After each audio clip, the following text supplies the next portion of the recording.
Welcome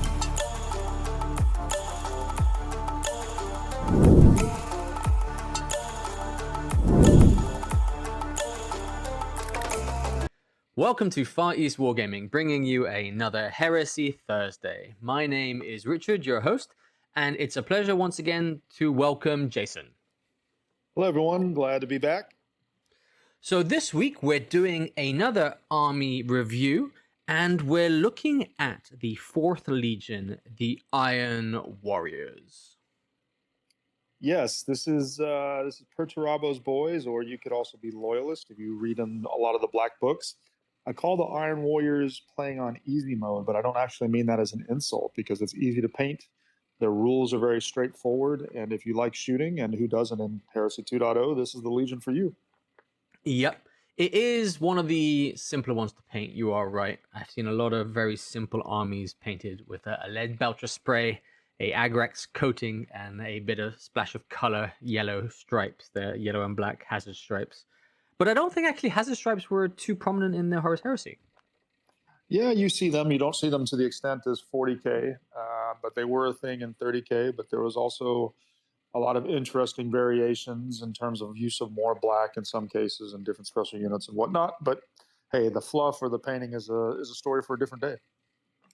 Yes, it is. So, as with every Legion review, we're going to start with their Legion trait. And that one there is called Wreck and Ruin. When a model with a special rule makes a shooting attack or a melee attack targeting a model with the Dreadnought, Automata, Vehicle, or Building unit type, it gains +1 strength to that attack. Straightforward, easy to remember, and brutally Iron Warriors. And this Legion Astartes rule is probably one of the main reasons why you don't see as many vehicles on the table. Now, it's not the only reason, but let's face it, this is incredibly powerful. Strength 10 las cannons against Leviathans, Spartans, Land Raiders, you have to cleave. Strength 8 auto cannons, Strength 9 missile launchers. Don't forget it's in close combat, so now all of a sudden your Power Fists and your Thunder Hammers are Strength 9 as well. Incredibly nasty and effective, and there's not going to be a single game that you don't use this because everybody is going to have at least a Dreadnought and or a vehicle. So yeah, this is a really good one, and it's not hard to remember at all. Yep. Simple and to the point, and extremely effective. I think it ranks up there, even though it is limited to Dreadnoughts, Automata, vehicles, or I say buildings. I rarely see buildings in the way we play, and I'm not sure. Results may vary there for other people. It's extremely strong. It just makes everything slightly easier to wound, especially trying to get through that AV value. I do like it in the sense as well that it provides a bit of a counterbalance to people that want to go heavy on Contemptors or other walkers. The moment you run into Iron Warriors, it's like rock, paper, scissors, and they have the rock and you have the scissors. So I do like it from that perspective. I do think it is very powerful, and in some games, it's just going to be brutal. Yep. And they've also actually got some other nice anti-Contemptor weapons, but we'll talk more about that in the armory section in a bit. So that's the Legion trait. We'll move on to their advanced reaction, and for the Iron Warriors, that is Bitter Fury. This advanced reaction may be used once per battle during the opponent player's shooting phase when an enemy unit declares a shooting attack targeting a friendly unit under the reactive player's control, composed entirely of Iron Warriors models. Once the active player has resolved all to hits and to wound rolls, and the armor saves are made, but before damage mitigation rolls are made or casualties are removed, the reactive player may make a shooting attack targeting the unit that triggered this reaction with all weapons making twice their normal number of attacks, but the caveat is they gain the Gets Hot special rule. If it already had the Gets Hot special rule, that Gets Hot goes from a 1 to a 2. A unit that makes a shooting attack as part of a Bitter Fury reaction may not make any indirect attacks with barrage weapons or weapons that ignore line of sight, and vehicles may only fire defensive weapons. Template weapons using Bitter Fury use the Wall of Death, firing as normal. Yeah, this is absolutely nasty, and popped at the right moment during a game, it can actually change the game completely. Be very wary in shooting at things like Iron Havocs or heavy support squads with any vehicles, because you're going to get double the las cannons to the face. Be very wary, basically, of shooting at a lot of Iron Warriors units. You really need to try and figure out, if you're up against the 4th Legion, you need to figure out a way to kind of tease this reaction out, because double the shots is just gross. Yes, gets hot, but again, because you're already going to basically know some of the casualties have taken place, it's like, meh, who cares? No downside this, to be quite honest with you, and very, very ugly. I would even be very wary of shooting things like your Contemptors or your Leviathans at heavy support squads or Iron Havocs or some other Iron Warriors units, because you're probably going to get evaporated in return. So it is a nice way for the Iron Warriors player to kind of trade pieces when he chooses to, and it does kind of mess with the opponent because you want to be very careful about it. You definitely want to be wary of this advanced reaction. I think the one thing I will say is it will lead more opponents to go melee heavy against the Iron Warriors and forego the shooting, just to really eradicate this. You can't shoot back if you're not shot at. That is correct, but there is some ways to still get around that, because again, I mean, you can still get overwatched, right? And things like that. So, but yeah, you're absolutely right. It's definitely better to be in hand to hand with most Iron Warriors, but as we'll see in some of their special units, even that could be a bit of a daunting prospect. Yes, they've added a few there that are close combat compliant. Moving on, we'll move on to the Iron Warriors Warlord traits. And this legion has 3. None of them are allegiance specific, which is very different from most of the other legions there. It is, but it does match the fluff, because the Iron Warriors were very prevalent on the Loyalist side as well. If you think about Keir Valen and his force of Loyalist Iron Warriors, and then there was just different little incidents or groups of Iron Warriors that were Loyalist, including some that maybe turned into Ultramarines, depending on how you read the fluff. But yes, the first one is called Tyrant of the Apollocron, and this one is pretty straightforward. Warlord gains the Fearless special rule, cannot join any unit that's composed of models with the Legion of Astartes Iron Warriors rule. However, there are some restrictions. In the shooting phase and the charge phase, you must attempt to shoot and or charge if the enemy is within range, must target the closest unit if it's in line of sight or if it's a valid target for shooting or charge. If 2 are in equal distance, you can choose which one. And then the always wonderful, you get a bonus shooting phase reaction. There's not a lot of Fearless in 2.0, and this is one way to get it, which is really, really nice. But just be cautious, because a smart opponent can actually tease out you doing dumb things, whether it's shooting and or charging, depending on how they position against you. And just also be very wary, because Fearless does mean that you can't shroud. But I mean, again, as one of the few ways to get Fearless in 2.0, this is really, really nice to have. And if you've got a unit that's riding around in a transport, which is probably what your Warlord and his retinue is doing, then things like teasing out their shooting or their charges becomes a lot harder. Yeah, I think this is one you wouldn't take if you're taking a Warlord who is going to be stuck as like a siege breaker or something like this in the back line with one of your shooty units, because it really just stops you from having any selection of your targets there. And all the advantage of being able to shoot with higher BSs and things like this, or just better strength weapons, are negated by some very clever placement by your opponent. Yes, absolutely. But for a close combat monster, this is the one you want to take, because it means that they're not going to go anywhere. The second Iron Warriors trait is called Tyrant of the Dode Cathon, and this one reads, after all armies have been deployed on the battlefield, but before scout moves and infiltrators are placed, the controlling player of a warlord with this trait may nominate one area of terrain, building, or fortification on the battlefield. If the chosen item is an area of terrain that provides a cover save, then that cover save is removed, and the area counts as both difficult and dangerous terrain instead. If the item is chosen is a building or fortification, then all rolls on the building damage table made for that building or fortification gain +1. In addition, an army whose warlord with this trait gains an extra reaction in the shooting phase. This one here is more, I think, terrain specific, or just the way you place your battlefields.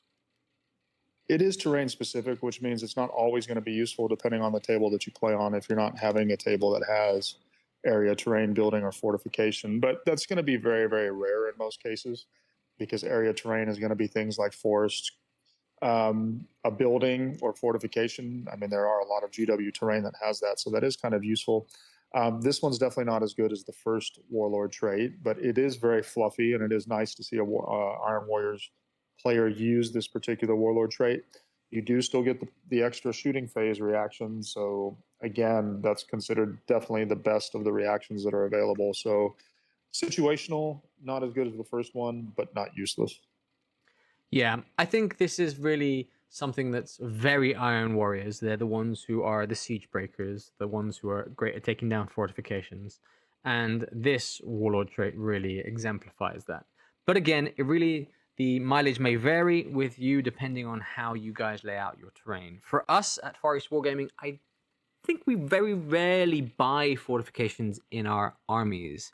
And so we don't really have too many on the board. But we do generally have a lot of ruinous terrain. Yeah, and ruined terrain technically is area terrain. So yes, you can reduce that from a 5 down to a 6, which could be useful. So again, I mean, this isn't a useless trait at all, but it is going to be more situational. But it can deny your opponent. If they need something critical to hide that heavy support squad in, this kind of negates that a little bit. I think it actually removes the cover save, it says. So I can see this being a bit useful, for instance, when you've got a unit of scouts sitting in the back line who are benefiting from their shroud bombs and their cover there. They no longer have cover to benefit from.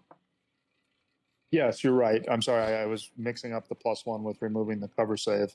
Another use that I could definitely see out of this Warlord trait is if there's like an objective marker that happens to be in one of these types of terrain. You're going to make it much harder for the opposing player to actually sit in it and just kind of camp. So yeah, again, useful, situational, but still okay, usable. Yes, definitely. Definitely don't use this against the Death Guard. It'd be completely pointless. Okay, moving on, we've got the last Warlord trait. And this one's called Tyrant of Lystra. And this reads, a Warlord with this trait and every model with the infantry unit type in a unit that he has joined with the Legion Astartes Iron Warrior special rule may choose to roll an additional dice when making a shooting attack with any rapid fire, assault, or heavy weapon that does not have the blast or template special rules, but these weapons gain the Gets Hot roll for that shooting attack. If a Warlord and or unit under the effect of this trait makes the Bitter Fury reaction, then a single additional dice is added to the number of attacks made by each model for the effect of Bitter Fury. Then, in addition, the Warlord and any unit is joined is a target of enemy shooting. It must make the Return Fire or Bitter Fury reactions if possible. This reaction does not cost a point of the reactive player's reaction allotment, but does not allow that unit to make any further reactions in the phase, and does not allow the Bitter Fury reaction to be made more than once per battle.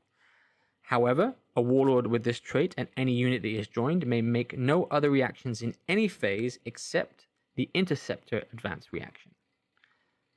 This one was a mouthful, but yeah, it's different. Yeah, even the name is at the Lysatra. Yeah, it is a mouthful. It does, I think, echo the Greek nature of the Iron Hands, and that's probably where most of these words come from, of course. This is just so ugly. This is exactly who you give your Siege Breaker Warlord. You give him this trait because he's going to be babysitting more than likely a unit of Iron Havocs or heavy support, and they're always going to be making extra shots. And that's probably a unit you want to return fire anyhow. So they did tone it down a little bit by forcing that unit to react. So again, be careful, because a smart player can actually try to tease that out with a throwaway unit, a 5-man scout squad, a throwaway suicide tactical squad. So he can do that to kind of tease the reaction out. But this is incredibly, incredibly powerful because it's just so many shots. And again, you don't want to shoot at a Iron Warriors unit that has this with a Contemptor, with a Leviathan, with a unit of vehicles, because you're just going to get murdered. The restriction about not being able to make any other reactions in any phase, that balances out a bit as well. So you have to be cautious, because you're not going to get your movement phase reactions. You're not going to get your assault phase reactions. You're basically fully committing yourself to shooting with this.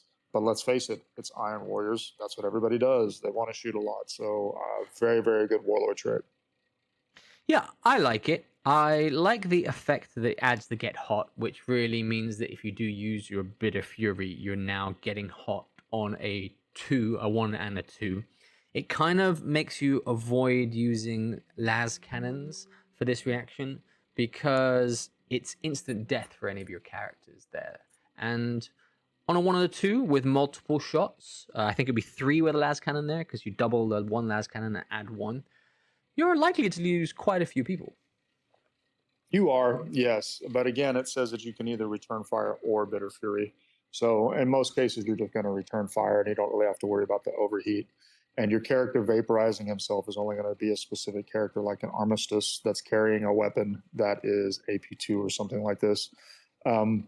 Still very, very good. Yeah. But, again, if your opponent is smart, he's going to try and tease that reaction out of that unit with units of his own that aren't going to be a pain if he loses. Yeah, you have to bring a lot of sacrificial units to, I think, be the cannon fodder. I think one of the armies that would do really good against this would be the Solar Orcs or a Militia, where you have a lot of cannon fodder running up the field to potentially absorb a lot of this for your more stronger close combat units in the back. Yep, absolutely. Good example. Moving on from the Warlord traits, we'll move on to the Iron Warriors' Rites of War. And they've got a couple here, and they're quite, thematic as we're following with these Iron Warriors. The first one is the Hammer of Olympia. Yeah, the Hammer of Olympia. So its effect is tactical squads entirely with the Legion of Astartes Iron Warriors rule. They gain the Fury. They replace the Fury of the Legion special rule with Fury of Olympia. Fury Olympia basically says that you make 1 extra shot when making shooting attacks with shrapnel bolters or shrapnel pistols, but not with shrapnel cannon or gravis shrapnel cannon or any other bolt weapon. So basically, if you're putting shrapnel bolters on your attack squads, this synergizes really, really well with that because you get extra shots. And because shrapnel bolters pin, that means more wound chances, which means more chances to pin. So that works really, really well. Second effect, all Legion Predator Squadrons, Vindicators, Land Raider, Proteus, Legion Land Raider Spartans in this detachment ignore crew shaken and crew stunned. So that's pretty good, right? Because you're always going to be moving and shooting with those vehicles, even on those results. A unit entirely with Legion of Astartes Iron Warriors that is part of this detachment may reroll 2 hit rolls of 1 for shrapnel pistols, shrapnel bolters, shrapnel cannon, and gravis shrapnel cannon, which also synergizes well with those weapons and the Fury of Olympia special rule. But the limitations, you must include a Warsmith, or you must include Perturabo. But the Warsmith is a good upgrade, so there's no real downside there. You cannot, however, deep strike, subterranean assault, or flanking assault, so that does impact your movement a little bit. This is a popular choice when you're fielding mass amounts of infantry, which I think is really cool and really thematic with the Iron Warriors, because you're going to have these big tactical squads. You're going to be putting the shrapnel bolters on them. You might as well maximize the amount of shots you get out of them, and you're just going to be going up the field and just daring anybody to mess with you. Yeah, this is a nice rite of war. I like it. It is fluffy, and it is pretty useful. Yep, I like the idea. You are sacrificing a bit of range when you upgrade to a shrapnel bolter, but they're also relatively cheap for a tactical squad. I think it's 2 points a model, but we'll go into that in the armory section. Nice rules, and I do like how they made it so it's not usable on the gravis version or the cannon version, because I think that might make contemptors with this a bit too powerful there. They'd be getting a lot of shots. But they do get to reroll 1s. So if a contemptor is using this in this rite of war, they really can't miss. Yeah, exactly. Because contemptors are hitting on 2s and rolling the 1s. You're absolutely right. But I mean, imagine how nasty a 20-man tac squad in a Spartan jumping out in rapid fire range, firing off 60 shots, re-rolling 1s to hit. That's just a lot of bolter DACA. So the DACA part is going to probably do a lot of casualties, and then you're going to be able to pin. So, yeah, I like this one. Again, it's fluffy, and it does encourage you to take those upgrades and kind of build your list around this particular set of rules. Speaking of having to build your list around a rite of war, the next one, the Iron Fire, you really do have to do that here. because the effects of this one is Legion Arquiter squadrons may be selected as non-compulsory troops choices in a detachment using this rite of war. Any weapon with the barrage special rule fired by a model selected as part of this detachment using this rite of war and targeting any point within 12 inches of a friendly unit of Iron Warriors scatters only d6 inches instead of 2d6, including when fired using the barrage special rule. That's pretty powerful there. Furthermore, any unit with the infantry type selected as part of this attachment using this rite of war that is within 12 inch of the final target point of weapon fired using barrage rule by a friendly model gains the stubborn special rule until the start of the controlling player's next turn. And the final effect, any unit with the infantry unit type selected as part of this attachment may reroll any failed armor save taken against wounds inflicted by any attack made by a weapon of the blast variant. The limitations, though, are the same as the Hammer of Olympia. You cannot deep strike, subterranean assault, or flanking assault. The detachment must include more squadrons of Legion Arquiter, Legion Basilisk, or Legion Medusa than it does any cavalry unit type, and the detachment must include a model with the Siege Breaker upgrade there. Very tailored around barrage weaponry. It is tailored around it, but even if you didn't totally max or go all in on the barrage theme, there's some nice benefits here. So yes, if you go in on a barrage, the fact that you're only scattering d6 instead of 2d6 means more likelihood of hits. So Scorpion, Whirlwind Scorpius gets just ugly with this because they were just more likely to hit every single time. Getting stubborn on your units that trigger this, which is basically you want your infantry up far, you want them in the people's face, you want to be able to take advantage of that. You're now giving those units stubborn, which is quite powerful. Leadership 8 in most cases, in some cases stubborn 9, or even a stubborn 10. Rerolling failed wounds against blast basically means all of your infantry have the equivalent of heavy armor, but without the downsides. So that can become useful as well. The limitations, the only one that's really bad, to be quite honest with you, and it's not that bad, it's about the Arquiter, Basilisk, or Medusa versus Cavalry. And remember, it says more than. So, for example, if you wanted to take a unit of Javelins, which have the Cavalry unit type, you're going to need at least 2 squadrons of Arquiturs, Basilisk, or Medusas in order to field 1 unit of Javelins. So that is a bit of a downside that does affect some of your unit choices. Siegebreaker is not, I mean, as a Death Guard player, I can tell you a Siegebreaker is always useful. Getting Sunder on your autocannon Iron Havocs, getting Sunder on missile launchers, no downside there, really. So yeah, this is a really, really good one. It does encourage a more aggressive play style, which is also kind of cool, right? Because you want your infantry up there to trigger this more often. Yeah, the downside, I think, really is because these other weapon platforms aren't really as good in the latest edition. They have been heavily nerfed. And also they are four-draw models as well. It's rarer to see. Even the Arquiter is rarer to find on the battlefield. But very fluffy and a lovely model, I will say that. Yeah, and again, I mean, you don't have to, because that first effect, it says it may be selected as non-compulsory troop. It doesn't say must be. So you technically don't have to field any Arquiturs, Medusas, or Basilisks unless you want models with the cavalry unit type. But go all in on a Scorpius. I mean, it's everybody's favorite friend maker. 2 or 3 of these with this rite of war is going to just absolutely wreck face when properly, synergized in terms of how you're playing and deploying and being aggressive and whatnot. Yeah, it's a pretty good one. I tend to see more people play Hammer of Olympia than the Ironfire, but the Ironfire is still a good one. And in my opinion, both of these rites of war are very useful.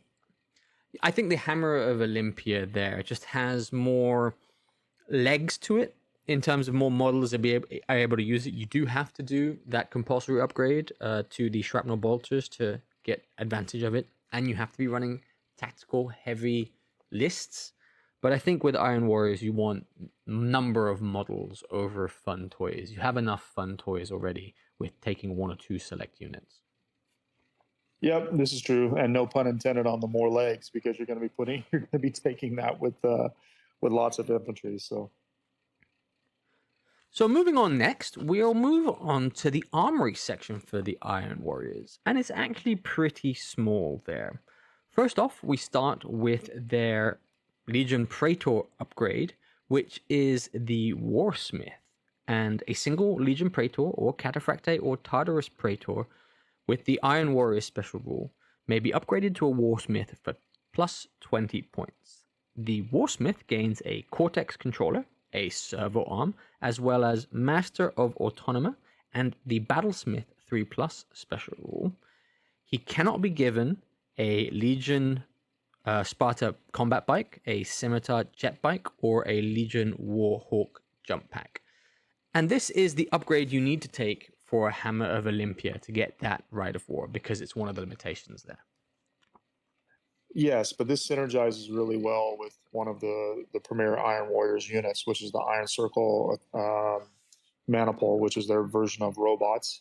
So if you're going to take that unit, then you want to take this upgrade anyhow, and getting access to the servo arm and Battlesmith 3+ is a nice little bonus. And this isn't an expensive upgrade either. But you're definitely taking this with Iron Circle. You could also take this if you were planning on running units like Vorax, Thalax, Dominators, etc., because this Battlesmith rule is going to help them to regain wounds, if I'm not mistaken. But yes, this is not a bad little upgrade. I like it. I think we'll see a lot of this on the field. All of these Autonoma, they're very expensive, close combat focused units. I think some of them have some decent range weapons as well, but very useful to have. The limitations of not being able to have a jet bike or a Sparta bike or a Warhawk jump pack, I don't think many of the Iron Warriors units are very mobile, so I don't think that's really such a big deal there. No, not at all. Because again, this is the one that you're taking with the Iron Circle, so he's going to be on foot anyhow. He's not going to be able to take those things and roll with them. So, yep, no real downside there. The next thing in the armory is the Graviton Crushers, and basically these are Graviton close combat weapons. Any Iron Warriors model with the character subtype may exchange a power weapon for a Graviton Mace, or exchange a Thunder Hammer for a Graviton Crusher at no additional points cost. Additionally, any models with the Iron Warrior special rule and the Dreadnought unit type may exchange their Gravis Power Fist for a Graviton Maul for plus 15 points per model. And this does not remove the inbuilt weapon in the Graviton Fist. The weapons profile for these things are pretty standard, what you'd see for close combat weaponry. The Graviton Mace is user strength, AP3, and it replaces the rending for Haywire. And I think that's the theme for all of this Graviton Crushers. They all have Haywire. Yeah, the Mace actually, it replaces the strength, actually, because a regular power Mace, I think, is strength +2, if I'm not mistaken. It's still AP3, but you basically get Haywire, which means against vehicles or against dreads, you're going to be smacking them with Haywire, but because you're only strength user, it's going to be less useful against dreads, but it is going to be potentially useful against vehicles.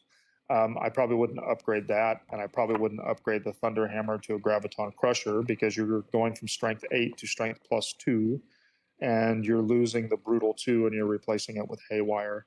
I don't know about the math on this, but I'd probably want strength 8 with Brutal 2 Thunder Hammers versus the Graviton Crusher. But it is fluffy. The Graviton Maul, however, which is a weapon in the hands of a Dread or in the hands of an Iron Circle, that now all of a sudden becomes strength 9, which is what a Dread Fist already is. Goes down from Brutal 3 to Brutal 2, but you're going to be triggering Haywire. It's debatable what kind of trade that is. I would probably pass on most of these upgrades, and the Iron Circle come with the Graviton Maul as standard, so that's really the only one, in my opinion, that you're probably going to see much use out of.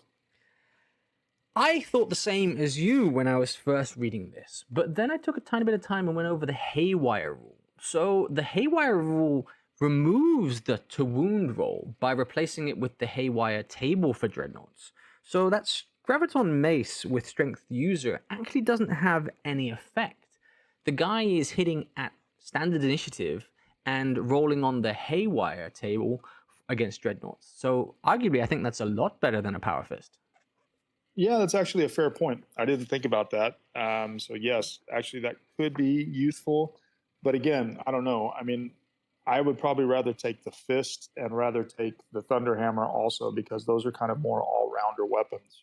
Where if you're taking the mace, you're really basically wanting to throw this guy at things like dreadnoughts or the like. Yeah, I mean, even with the change that you mentioned, I still would rather have that strength 8, and I still would rather have on a thunderhammer the brutal 2. Yeah, it's a good point. I think the one thing I'll say is we see a lot of dreadnoughts in the games we play, and when you're coming across a dreadnought and a tactical squad, the tactical squad is basically ablative wounds for whoever has a fist there. I think this will make it a lot faster. But in challenges against other characters, the maul or the crusher is definitely secondary there. Yep, agreed. So then we've got the Olympian shrapnel weapons, and these are the ones that you'd use with the Iron Warriors Rights of War Hammer of Olympia. And you can upgrade the shrapnel pistols or shrapnel bolters or heavy bolters for just 2 points per weapon, regardless of which one they are. And you can replace all heavy bolters for vehicles for plus 2 points as well. And the Dreadnoughts is only a 5-point upgrade from the Gravis bolt cannon to the Gravis shrapnel cannon. I think the defining factor of these guys is pinning, right? Yeah, that's why you take it, is for the pinning, really, because you're trading essentially range for pinning, right? Your pistol goes from 12 to 10, your bolter goes from 24 to 18. Your shrapnel cannon, unfortunately, goes down from 36 to 24, so that is a pretty significant range. Your Gravis shrapnel cannon on your Dread, however, remains pretty decent range at 36. But yes, you're doing this for the pinning, right? And in this particular case, you're going to spam it. You must actually upgrade all. It says may upgrade all, which means the whole unit has to upgrade. I don't see this. It's a cheap upgrade in certain cases, but essentially you're going to go all in on this if you're going to do it at all, in my opinion, right? Because you want things like the Rite of War of Hammer of Olympia, where you're going to be spamming this all over the place. I mean, I guess if you wanted to, you could upgrade the pistol on a character just for the slight chance you might trigger a pin here and there. And if you have the 2 points to spare, that may actually be, I don't know, useful. Yeah, why not?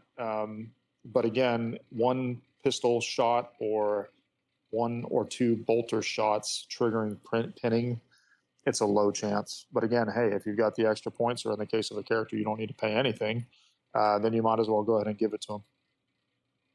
It can stack up a bit, especially if you're trying to replace in a unit everything. So the bolt pistols of the tactical squad and the bolters, you're playing 4 points. It's getting to the price of putting chainswords on things. Yeah, I like it. I think it's a mandatory upgrade for all tactical squads, for their bolters at least, if you're running the Hammer of Olympia. I'd question whether I put this on a Dreadnought, because the Dreadnought weapon slot is quite in demand for some stronger weaponry.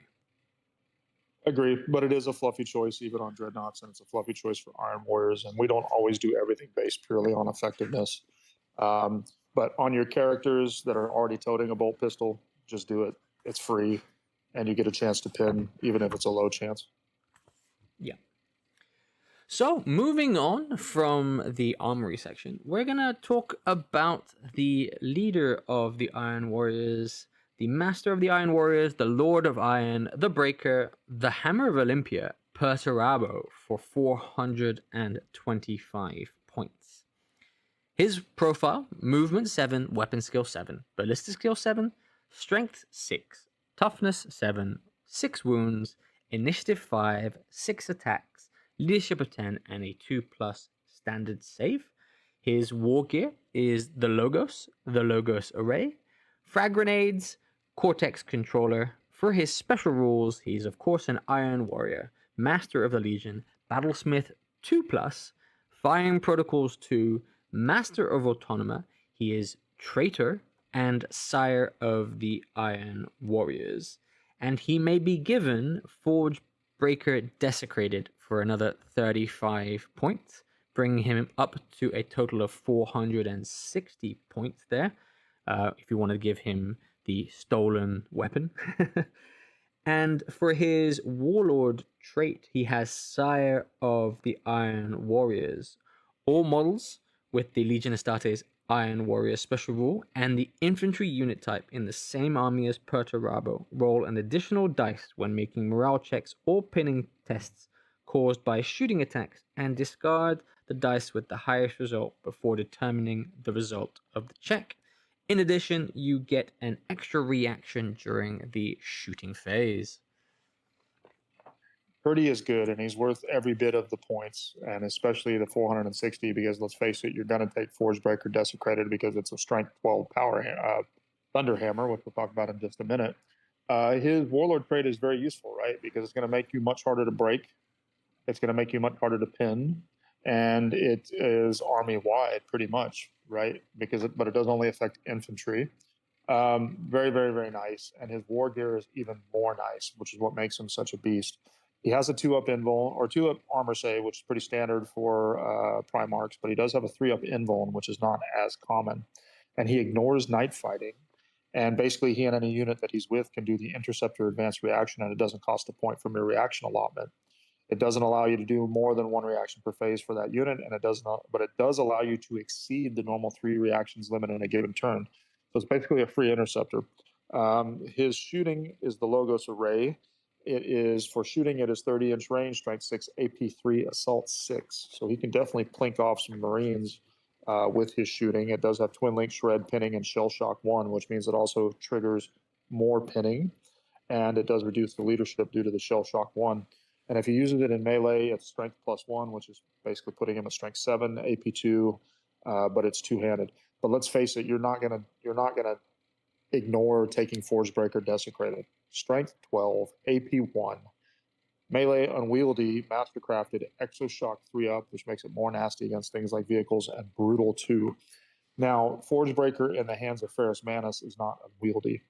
It is in the hands of Purdy, but that's okay because he is a Primarch, right?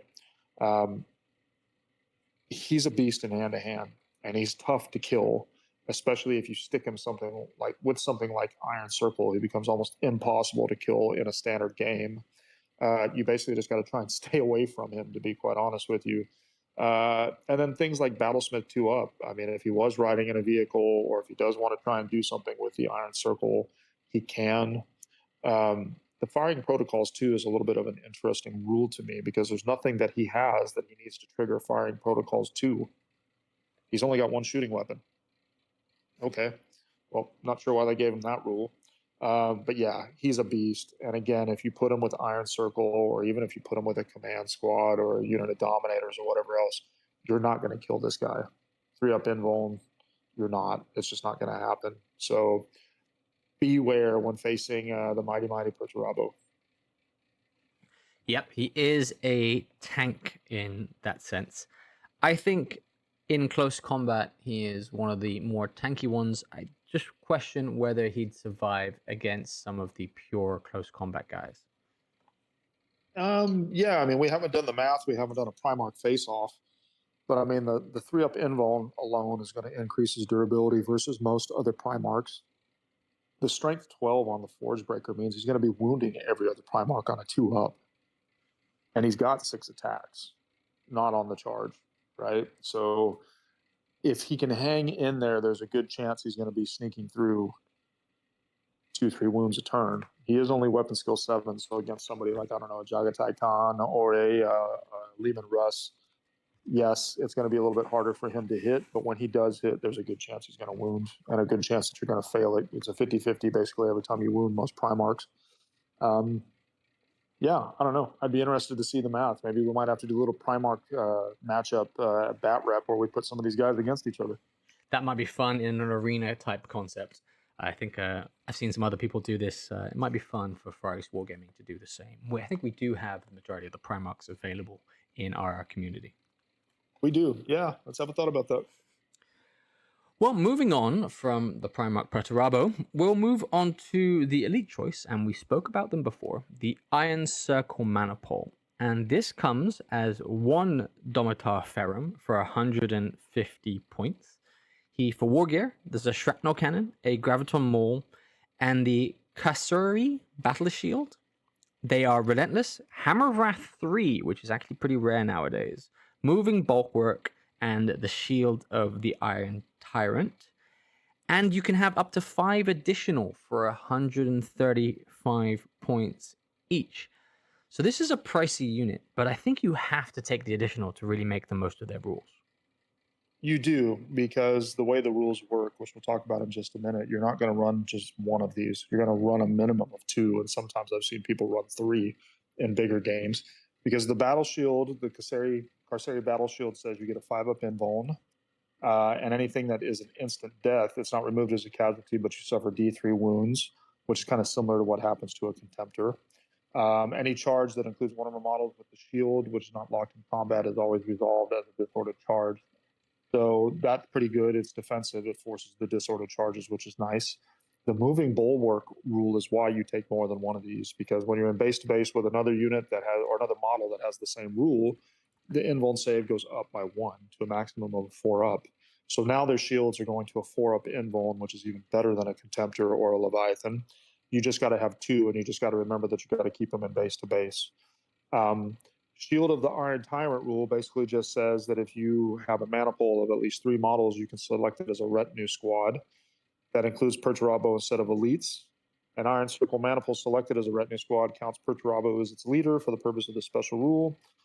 Selected as a retinue squad does not use up a Force Org slot and is considered part of the same unit as Perturabo.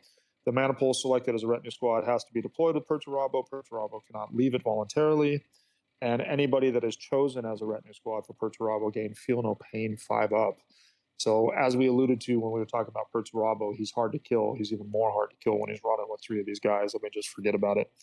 I won't go into the Cybernetica unit type, all the rules associated with it, because pretty much anybody you're going to stick with these guys is going to have a Cortex controller, like a Warsmith or Perturabo. They both have Cortex controllers, so you really don't have to worry about the Cybernetica unit subtype unless for some reason those models get killed. These guys are nasty. They're worth every bit of their points. They have a movement of 8, so they're not slower than a Contemptor. A really, really good choice. A really, really good choice to kind of babysit your Warlord and make him exceptionally hard to kill.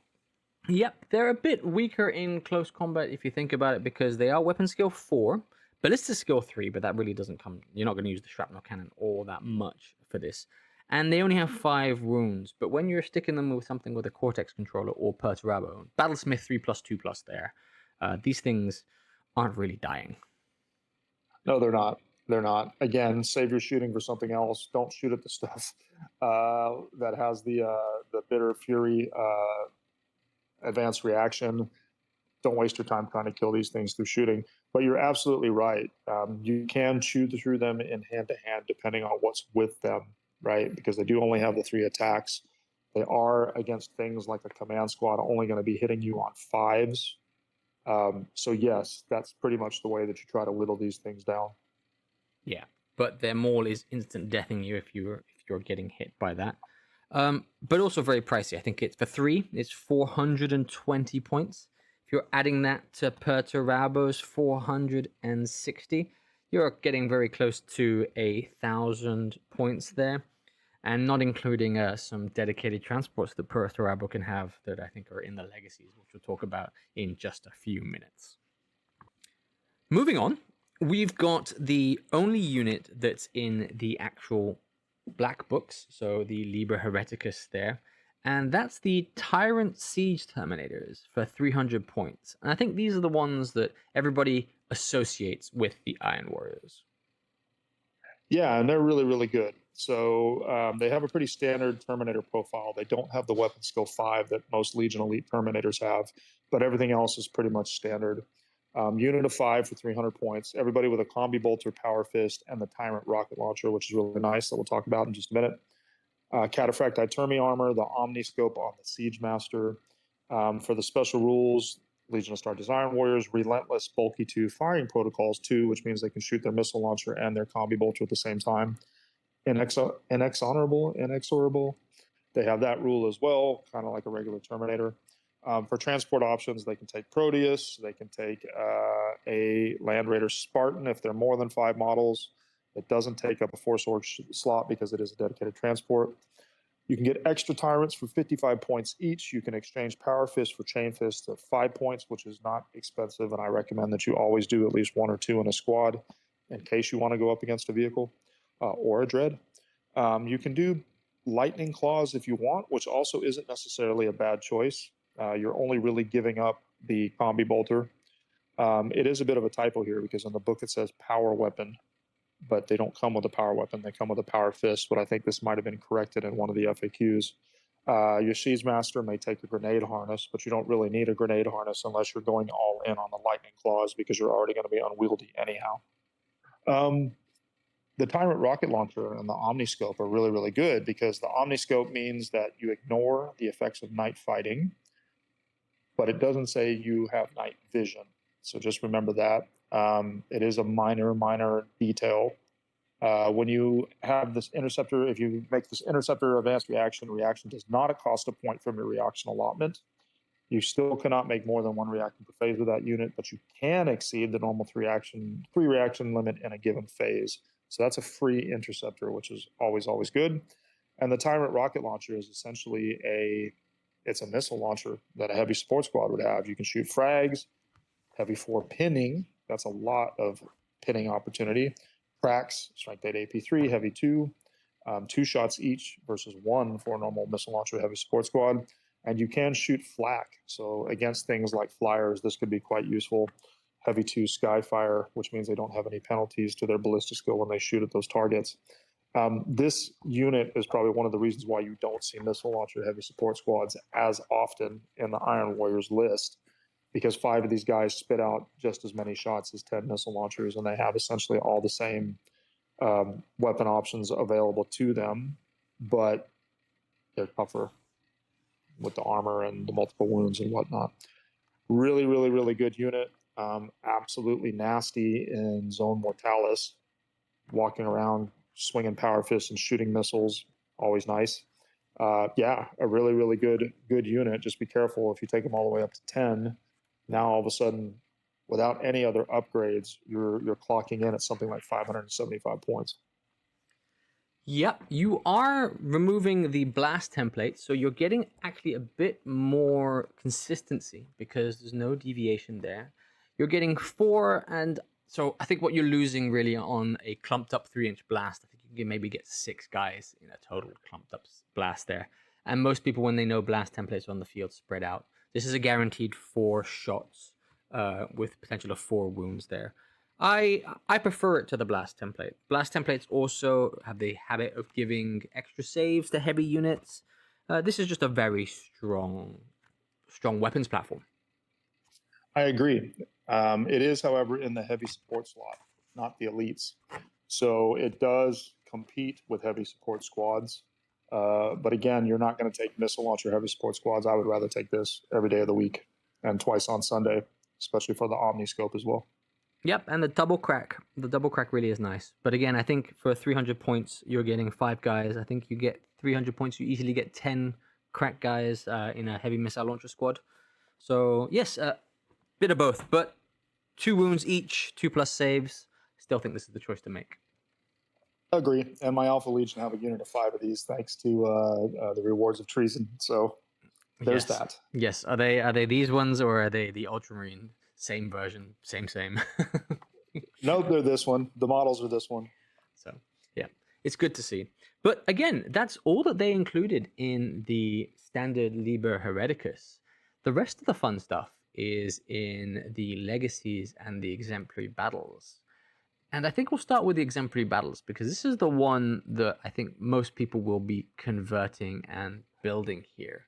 And that's another elite choice, but it's another retinue really for Perturabo. And it's the Iron Warriors Dominator cohort for 225 points there for 5 models.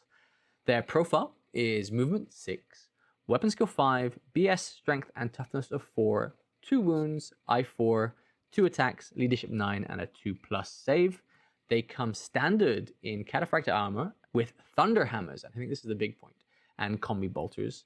They gain Stubborn, Hatred, Autonomy, those once honored, Bulky 2, and Chosen Warriors. For dedicated transports, they can take a Proteus Carrier, but they can't take actually a Spartan, so you can't go up in terms of the number of models if you wish to put them in a transport. And you can take an extra 5 for 40 points a model. In terms of weapon upgrades, you can put Heavy Flamers, Reaper Autocannons, and Multi-Melters for respective points there. And you can exchange a Thunder Hammer for a Chain Fist, and you can upgrade the Combi Bolters to Magna or minor weapons there. These are good. They're so good. Because what are you going to compare them against? You're going to compare them against a Cataphracti Command Squad for the weapon skill 5 and essentially all the other similar rules. You're going to get the Thunder Hammers essentially at a discount, right? Because a command squad to take Thunder Hammers, if I'm not mistaken, on the Cataphracti costs 15 points apiece, and the base guys I think are 35. So roughly 50 points a model in a command squad. You're getting it for 40 with these, so you're actually getting a discount. You can take them in a larger squad size than a command squad, and yes, they don't have a Spartan as a dedicated transport option, but you could still buy a Spartan as a heavy support and stick these guys in it. So because of the fact that the Thunder Hammers are so points efficient, this is the reason why you see Dominators all the time in Iron Warriors lists. It just makes more sense to take them. You do lose access to obviously a couple things that you would normally have in a command squad, like if I'm not mistaken, a Legion Standard. But again, they're a very, very good unit. And if you're trying to pack in a bunch of Thunder Hammers on your Termies, these are the guys that you want to take because you're getting them for real cheap. Yeah, they're only a retinue for Perturabo, so they are coming in as an elite choice, so they're taking up the slot of what you'd normally take as a Cataphractic Terminator squad. But I think the points efficiency is what we're really talking about there. 225 points instead of 175. You're gaining Thunder Hammers, which are normally 15 points on a standard Cataphractic Terminator squad. But I think the more key is you're getting weapon skill 5, and that's the big bonus there. Elites with weapon skill 5, especially in Terminator armor, are very strong and hard to kill. Yeah, and that's a bit of the debate that you sometimes see online, right? Because of how points efficient they are versus a command squad in Cataphracti armor. There's a lot of argument to be made that they're underpointed, right? I mean, to get essentially the same model for a lower point cost doesn't really make a lot of sense if you think about it. Yes, I don't know. What's also scary is you could literally run a all Terminator army with a massive amount of them rocking weapon skill 5 and Thunder Hammers between command squads and these guys in the elite slot, which would be kind of cool, actually. It'd be very thematic. It'd be like not the Iron Wing, because the Iron Wing would be the Dark Angels, but we'd have to come up with an Iron Warrior specific name for a Termi heavy army. But yeah, again, debatable whether they're underpointed, but until they change that for whatever reason, if they ever do, there's no reason not to take these. Well, yeah, it is a 0-1 choice as well. So you can take up to 10 of them, and then you can, of course, take your Cataphracti retinue, which will be another weapon skill 5 squad. Still a lot of potential Terminators with weapon skill 5 on the board, all wielding Thunder Hammers. Things you stay away from in close combat. I would say it's things you shoot at, but I think you don't really shoot at anything in the Iron Warriors. I would rather shoot at these because, I mean, again, it's usually only going to be combi bolters, and at worst, it's going to be Magna combi weapons. I would definitely be shooting at these guys. And if you stick your Warlord with that particular Warlord trait where they actually have to return fire, smart opponent, take advantage of that, right? So if you're playing against the Iron Warriors, watch out if the Iron Warriors player sticks his Warlord with that trait with these guys, because that's definitely the unit you want to shoot at. Because the return fire or the bitter fury won't be so nasty. Yeah, I think really it comes down to the Iron Warriors player to make sure you've made your list correctly there. Because you can, I won't say you can lose it before you start, but you can make some really key strategic errors in the list creation. You can, or the deployment, again, depending on who you stick with them, right? Because they're not a retinue for anybody besides Perturabo. Just watch out which character you stick with them. So that was the one unit in the exemplary battles. The rest are in legacies, and they've been stuck there for I don't know what reason. But the one that I'm really sad is gone is Perturabo's transport.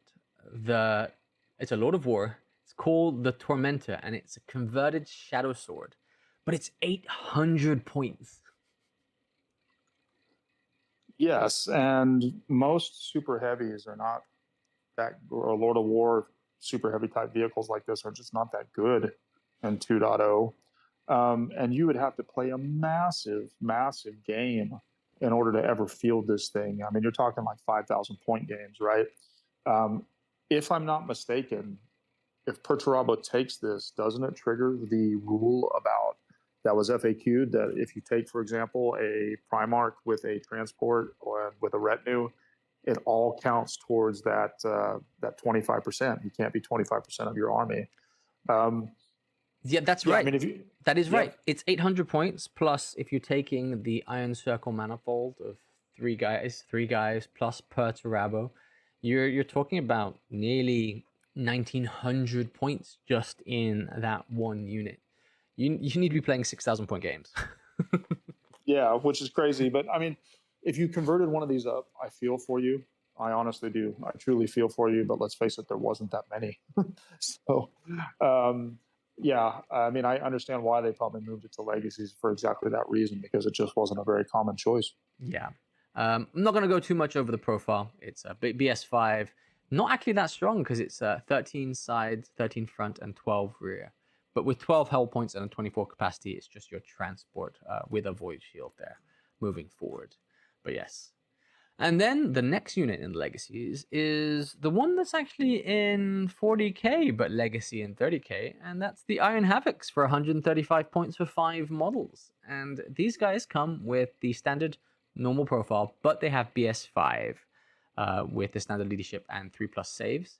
They all come standard with a shrapnel cannon, and also the Ferrum Ocularis, but they can upgrade their weapons to an autocannon for free, missile launchers for 5 points, or I think what most people will be putting, las cannons for 15 points there.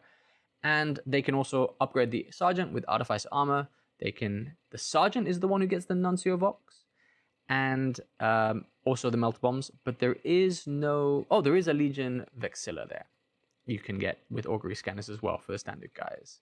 And I think the key thing here is their Ferrum Ocularis is what gives heavy weapons a precision 6+, precision shot 6+, if not done as a reaction and snap firing. It's a heavy support choice. This is again competing for your heavy support squad, being a missile or las cannon squad. Yeah, it's a little surprising actually to me that they put this one in legacies, because it never had dedicated models, and your standard heavy support squad could easily just be used as this. So that for that reason, it was a kind of surprise to me that it was moved over to legacies. A 10-man Iron Havoc las cannon squad is pretty gross, because you have a good chance actually to strike that on a 10 rolls to hit. Odds are almost guaranteed you're going to roll 1/6, and you can snipe out characters with this squad, which is pretty ugly. It's really, really nice. Yeah, it's a nice squad. Even though it's in legacies, most events are still allowing legacies anyhow. Might as well take it, right? Because again, it's slightly better than a heavy support squad, so just take these. Yep, it's 35 points difference for the heavy support squad versus the las cannon squad, but versus the Iron Havocs. It's a bit more expensive to upgrade them to las cannons, 15 points instead of 10 for a normal heavy support squad, but you are trading that for a BS of 5 for only a very small amount of difference. And you're really paying for that BS by not having to take another character to increase the BS of a heavy support squad, such as I think a Tech Marine or a Master of Signals there. Correct. Exactly correct. Which again makes them points efficient versus their normal comparison unit. I think for the Iron Warriors, there's a lot competing in the heavy support slots, and there's not that many heavy support slots available between these guys, the Tyrant Siege Terminators, the Friendmaker Scorpiuses. You're going to have to choose where you want to allocate your slots and your points there. Yeah, and I think that that's a good thing, right? Because I mean, shooting in Heresy 2.0 is king. It's very, very powerful. So the fact that there is a little bit of control over Iron Warriors players just getting absolutely gross, and it's not like they can't, right? You can still make such a powerful shooting list with the Iron Warriors, so they haven't taken that flavor away, which I like. But you also are a little bit more limited, and you're right, the slots are competing a bit. So those are all the troops in the exemplary battles and legacies. Next, we've got some, I'll call them retired Iron Warriors HQs, because they have been moved to legacies, I think, because they had no models. And the first one is Erasmus Gulk for 175 points here. Jason, do you want to take this away? Because I'm not too familiar with the lore behind these guys. Yeah, so he was basically a traitor Iron Warriors Praetor that was sent to go hunt some people down. He did have an entry in the 1.0 books. So why they moved him to Legacies, I don't know, other than the fact that he didn't have a model. And his rules are actually pretty decent. He's essentially a Praetor, right? So he has a Praetor stat line. He's 175 points, which is pretty similar to a tooled up Praetor in Cataphractii armor. He comes with a Combi Melta, his close combat weapon, which is called Extricator, Cataphractii armor, Nuncio box, and augury scanner built in, which is pretty good. Master of the Legion, independent character, Relentless, Stubborn 10, very nice. Bulky 2, Hammer, Wrath 2, and he's come stock with the Bloody Handed Warlord trait, which is one of the standard Warlord traits in the book, so that's a little bit of a downside. But why you take this guy is because of his weapon, Extricator.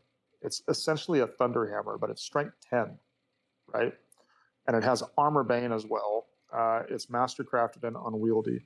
You do lose out on the Brutal 2 that a regular Thunder Hammer would have, but you're replacing it with Strength 10, which actually means he's going to still instant kill things like Battle Hardened 1 models with that. He's also going to be pretty nasty against Dreads, as if the Iron Warriors weren't already, because he, as an Iron Warrior, he's going to get +1 to the strength. So he's swinging at strength 11 against Dreads and vehicles, which means he's going to be wounding all walkers essentially on a 2. And he has Armor Bane as well, which is strength 11 on top of that. So any vehicle he smacks is probably going to get blown up as well. He's not a bad choice. The only downside really is the fact that it locks you into that one Warlord trait, Bloody Handed. But let's face it, you want him to be in close combat anyhow. And that's the one that's actually, don't remember it off the top of my head. I think it's the one that adds +1 to combat res or something like this. He's not bad. And then the icing on the cake is the Nuncio box and augury scanner, which you get for free, which allows you to ignore things like Night Fight or draw a line of sight from him for your barrage weapons. So there's actually some synergy here when you run Hammer of Olympia as well. Yep, it's a strength 10 chain fist, basically. That's what it really is. It's adding +2 to your strength instead of ×2. It's strength 10. Nice to see. Again, I do agree with you. Being locked into the Bloody Handed is a downside there. But you get Hammer of Wrath too. Again, something pretty rare. And coming in at your basic strength, which is 4. Not so great. Free augury scanner, free Nuncio Vox in a unit. So if you don't want to put him necessarily in the front lines, or if you're pushing him up the board, you can stop infiltrators. Quite nice to have. Yep. The second guy for the Iron Warriors is Narek Draeger for 135 points. And he's pretty special because I think he's a named character in the books. He is. He was in the novels. He was basically a guy that decided to turn. If I remember correctly from the Black Books, he was fighting on the side of the Iron Warriors unknowingly, and then when he realized that they had turned traitor, he went ahead and started rolling with the Salamanders. He's basically the equivalent of a Centurion stat line. His rules are a little convoluted, so let me just run through them real quick. Mastercrafted Bolt Pistol is nothing special. He does have a Graviton Gauntlet, which we'll talk about in a minute. Refractor Field, Frag, Crack, Cortex Controller, Cortex Designator. So he allows him to roll with Automata. So he's basically almost like a Praevian. Legion Astartes Iron Warriors, Legions Cybernetica, Master of Automata, the Revenant's Pawn, Loyalist, and Stoic Defender. So if you take him as your Warlord, he is locked into the Stoic Defender trait, but that's actually really good. It's the one that gives you pinning on your shooting and an extra shooting attack. But what's very interesting is he does not have Master of the Legion. So you can't take a Rite of War only with this guy unless you have another character that has the Master of the Legion. For the Cortex Controller, when rolling to hit for a model with the Automata unit type as part of a shooting attack, add +1. If the enemy unit targeted by the attack has been the target of another friendly model with this special rule in the same shooting phase, and if the attacking model is within 6 inches of that friendly model. Doesn't affect blaster or barrage special rules. It just means that some of your shooting is better. Graviton Gauntlet, that's pretty interesting. It's basically a power fist. It's strength 8, AP2, has all the same rules as a power fist, but it also has haywire. Makes it stronger against vehicles and dreads and things like this. And then his special rule about the Revenant's Pawn is very fluffy. And basically what this says is if he's included an allied detachment that is with an army where the primary detachment, whose warlord is Cassian Dracos Reborn or Xiphus Jur, which are salamanders. So that means you would have allied Iron Warriors with salamanders primary detachment. Narek Drager is part of any, may include a unit of Legion veterans with the Legion of Starches Iron War special rule, and it doesn't use up a force org chart and does not count for any minimum units that the army must select. In addition, Narek Drager gains +1 attack in the stubborn special rule within 12 inches of Cassian Dracos Reborn. So it's a little bit of a convoluted rule. Basically, he can take a unit of veterans almost as a retinue, and it doesn't take a force org chart slot on the chart. +1 attack on the stubborn special rule. So because your allies' force org chart has fewer choices, taking this guy and building this type of list with Sally's as the primary detachment just basically allows you to get extra units in the Iron Warriors allied detachment. That's the way that this is written. And you got to run him close to Cassian Dracos Reborn in order to get +1 attack. I get it from a fluff perspective. He's a nice fluffy choice. He's really, really cool in the books, but just the way that his rules work and the fact that you're not going to be able to unlock Rights of War, I wouldn't take him, to be quite honest with you. But if you're building a fluffy list around Sally's and Iron Warriors, it's pretty cool to include him. Yeah, I think he's very much for the leader of the allied detachment as opposed to the leader of a main force there. And I think the rules reflect as such. But if you want to build, if you're a Sally's player and you want to add a bit of more shooting there, or options to more shooting, he is the character you probably go for. Yep, or veterans that are tooled up for close combat. That's another option as well, because the Sally's typically don't have as much hand-to-hand options unless you're running things like Fire Drakes and Command Squads. And why wouldn't you be running Fire Drakes with Salamanders? Exactly. Do you really Salamanders without Fire Drakes? I don't know. The last one is Kyr Valhan for 195 points. So he's a bit expensive. He is expensive. He's probably more expensive than some Praetors, but he does have a ton of rules. And he's also another loyalist Iron Warriors from the novels. Okay. And going through his war gear, he's essentially got a Praetor stat line. Volkite Charger, he has Aegios, I think, which is his broadsword. Artificer Armor, Iron Halo, Frag, Crack, Melta Bomb, Servo Arm, Cortex Controller. So he can roll with things like Iron Circle. Master of the Legion, independent character, Master of Automata, Battle Hardened 1, which essentially makes him T5 for counting against instant death. Battlesmith 3-up, Feel No Pain 6, Loyalist only, and his Warlord trait is Battle Logistician. So what that says is when that Warlord trait is selected, but before deployment and before any models are put on the board, the controlling player can select a single unit of any type that begins the game deployed on the table, whilst all models that are part of that selected unit are within the controlling player's deployment zone. This unit gains the Relentless special rule. In addition, an army who has this Warlord trait may make an additional reaction in the opposing player's movement phase. Where you would use this is you would basically designate one of your heavy support squads. That unit now has the equivalent of Death Guard, right? They get Relentless, which means that they can move and shoot. So this can be pretty nice because you can hide one of your heavy support squads, or you could hide your Tyrant Siege Hermes. You wouldn't want to hide the Siege Hermes because they already have Relentless, The heavy support squad is what you would want to use this on because they can hide but still move and shoot as long as you're still in your deployment zone. So that's pretty useful. And then Aegios, his broadsword, it's strength +2, so it's stronger than a Paragon Blade, but it's only AP3, so worse AP. Melee weapon, but it does have Breaching 4, it does have Blind, and it does have Master Crafted. Again, I don't know the math on strength +2 versus +1, AP3 versus AP2, but with breaching 4 up. But yeah, he's not bad. And you get a lot of rules. And again, I think taking advantage of his Warlord trait just allows you to make your shooting even a bit more potent. What I like about his Warlord trait is that the Warlord doesn't have to be with the unit. So it's one of those rare ones where the Warlord trait can apply to somebody else other than the Warlord when it's like this specific here. So he's not required to tag along. Even though, I think you want to be putting this guy again with some Autonomy. That Cortex controller and that Battlesmith there is really, I think, dying for you to use some Autonomy. Yep, definitely sticking with the Iron Circle, and like I said, designate the heavy support squad, and it's not a bad choice for 195. Well, that is all of the units for the Iron Warriors there. I think what we can really summarize, it is a pretty straightforward army to play to start with, but there is a lot of nuance in the list creation.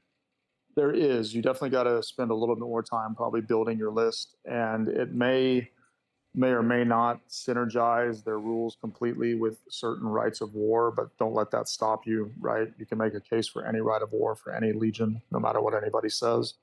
But yeah, it's a cool army. And, again, if you come back to the hobby perspective, I've seen some beautiful Iron Warriors armies that aren't just sprayed with lead belcher. At No Retreat Horus Heresy in Gibraltar, there's a guy by the name of Joshua that had an absolutely stunning Iron Warriors army that was just all in on beautiful weathering.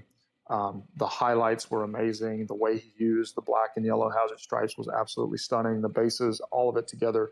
But again, if you don't want to spend all that time, you can paint an army like this in a weekend and have it still look pretty decent.